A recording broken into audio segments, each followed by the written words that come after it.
Hi, everyone. Welcome to this new episode of our podcast for learning English in a fun and easy way. I'm Brian, and I'm really happy to be here with you today. Before we get started, I want to remind you of something important. If you enjoy this content, don't forget to give the video a thumbs up and subscribe to the channel.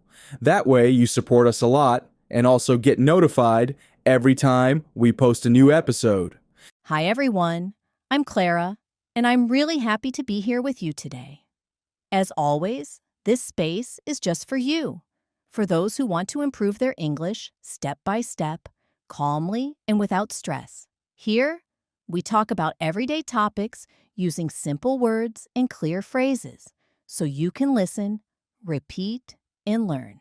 And just like Brian said, don't forget to subscribe and leave a comment telling us where you're listening from.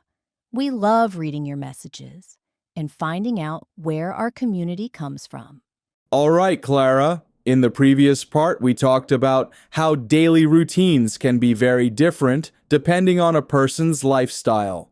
For example, someone who has young children probably has a schedule very different from ours. I have a friend who is a father of 2 kids.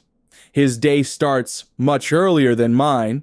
He tells me that he wakes up at 5:30 in the morning to make breakfast, wake the children, help them get dressed, and take them to school. It's a very intense rhythm because after that, he still has to go to work. When I talk to him, I realize that my routine is much calmer in comparison.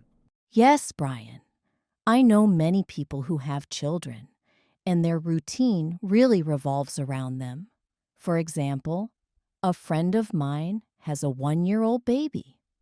Her routine is completely different. She wakes up several times during the night because the baby cries or needs to eat. In the morning, she doesn't always have time to enjoy breakfast calmly because she has to take care of the child first. Her hours for rest, meals, and work adjust to the baby's schedule. I think this is a good example of how each stage of life changes our daily routine. Exactly, Clara. And it's not just children who change a routine.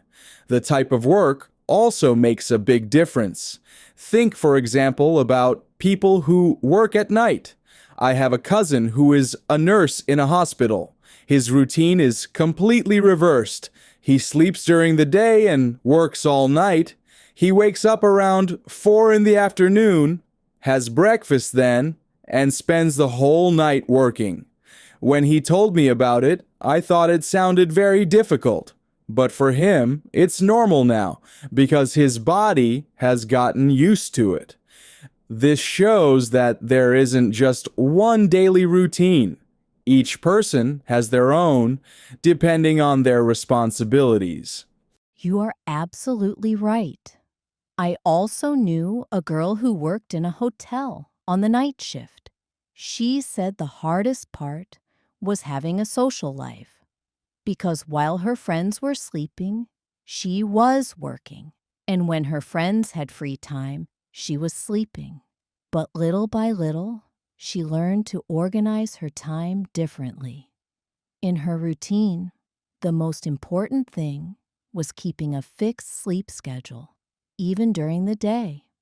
She said using dark curtains and turning off her phone helped her rest better. That's another lesson.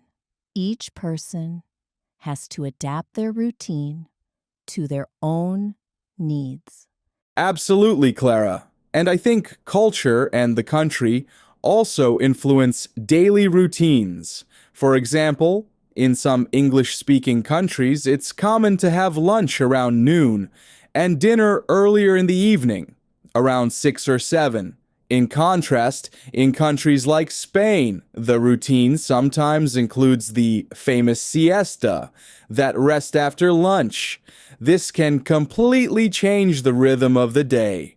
When I traveled to Spain, I was surprised because many shops close in the afternoon and reopen later. and dinner is usually much later than in my country. Yes, Brian. Cultural differences are really interesting. I remember when I visited the UK, the daily routine there was really different from mine. People usually have a big breakfast with eggs, bacon, and toast, and then a lighter dinner in the evening. In Australia, where I also spent some time, people tend to have dinner a bit later, around 7 or 8 in the evening. At first, it was hard for me to get used to it, but after a while, it started to feel normal. This just shows that daily routines don't only depend on the person, they also depend on where you live. And of course, here in the US, most people have lunch around noon and dinner in the early evening. And of course, Clara, besides children, work, and culture, personality also plays a role. For example, I'm a morning person. I like getting up early because I feel like I make the most of the day. But I know other people who are night owls. They prefer staying up very late, working or studying, and then getting up later in the morning. There's no single right way to do it. The important thing is that everyone finds the routine that works best for them. Exactly, Brian. For example, I'm not as much of a morning person as you are. I prefer to get up a little later and work at night when the house is quieter and there are no distractions. I think this shows that everyone should listen to their own rhythm. Some people do better in the morning, others at night. The important thing is to know yourself and organize your day according to your energy. And of course, it's also important to keep some healthy habits like sleeping well, eating balanced meals, and exercising. That helps make any routine easier to follow. Very good point, Clara. And speaking of healthy habits, I think it's a topic we can all include in our daily routine. For example, drinking enough water, getting enough rest, and moving a little, even if it's just walking for 20 minutes a day. Sometimes we think routine is only work and responsibilities, but we also need to include moments to take care of ourselves. I try to meditate for 5 minutes every morning, breathe deeply, and start the day calmly. It's a small habit, but it helps me a lot. What a great idea, Brian. I also have a habit that helps me. Every night before going to bed, I write down 3 positive things that happened during my day. It can be something very small, like having a delicious coffee or receiving a message from a friend. That helps me end the day with gratitude and gives me a feeling of peace. I think we can all add small rituals to our routine to feel better. They don't have to be complicated, just consistent. Yes, Clara, I agree. And for our friends who are learning English, talking about these small habits is also an excellent way to practice. You can say simple sentences like, I drink water every day. I walk in the park in the afternoon. I write in my journal at night. This way, you practice the present tense and at the same time, talk about your real life.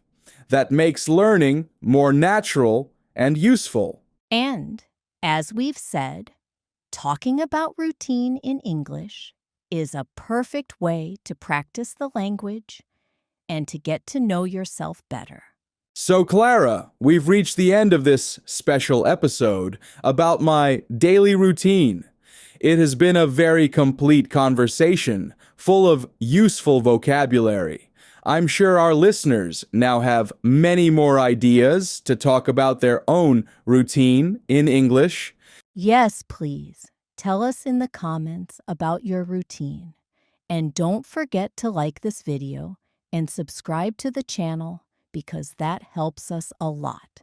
Also, You'll get notifications for our upcoming episodes, where we'll continue talking about useful topics for your English.